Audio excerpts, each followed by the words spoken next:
السلام علیکم ورحمۃ اللہ وبرکاتہ۔ ناظرین محترم، میں حافظ زمان رضوی آپ کی خدمت میں ایک نئے ویڈیو کے ساتھ حاضر ہوں۔ ناظرین محترم، یقیناً جب آپ یہ خبر سنیں گے، جب آپ یہ بات سنیں گے تو آپ فخر محسوس کریں گے کہ یار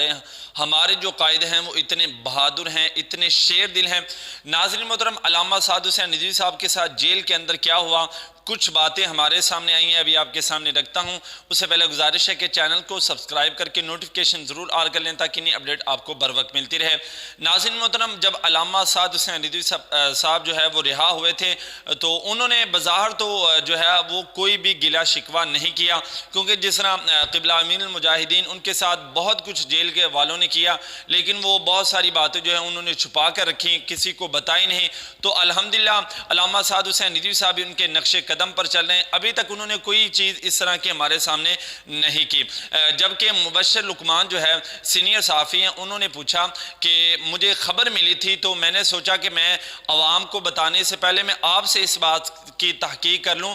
کہ جیل کے اندر آپ پر اتنا تشدد کیا گیا تھا کہ آپ کے گردوں سے بلیڈنگ یعنی کہ خون آنا جو ہے وہ شروع ہو گیا تھا۔ تو ناظرین محترم، اس وقت جو ہے وہ علامہ سعد حسین رضوی صاحب نے جناب مسکراتے ہوئے کہا کہ آپ ان باتوں کو چھوڑیں، آپ اور کوئی کریں، یعنی کہ انہوں نے اس بات کو چھوڑ دیا۔ وہ یہ نہیں چاہتے تھے کہ عوام میری باتوں کی طرف آئے کہ یار اتنا تشدد کے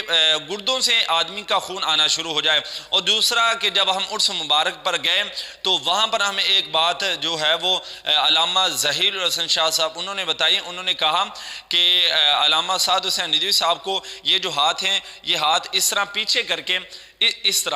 اس طرح پیچھے کر کے اس طرح اوپر لکڑی ڈال کر بیچ میں اس طرح اوپر کر دیا جاتا تھا اور کہا جاتا تھا کہ تم جو ہے وہ اب کیا کہتے ہو۔ تو ناظرین محترم، یہ جو سین ہے نا، آدمی اس سین پر جو ہے وہ تقریباً 5 سیکنڈ بھی نہیں رک سکتا، کیونکہ یہ سارا جو آدمی کے جسم کا وزن ہوتا ہے یہ آدمی کے بازوؤں پر آ جاتا ہے اور یہ انتہا درجے کا مشکل وقت ہوتا ہے۔ لیکن الحمدللہ قربان جاؤں یار اپنے قائد کی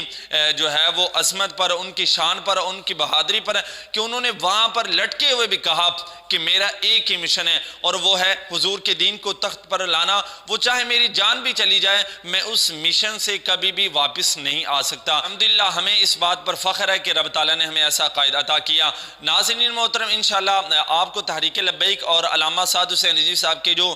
بیانات ہیں، اور آگے چونکہ الیکشن آنے والا ہے تو انشاءاللہ یہ سلسلہ جاری رہے گا، تو ساری اپڈیٹ آپ کو چینل پر ملتی رہیں گی۔ تو تمام دوست جو ہیں وہ چینل کو سبسکرائب کر کے نوٹیفیکیشن ضرور آن کر لیں تاکہ نئی اپڈیٹ آپ کو بر وقت ملتی رہیں۔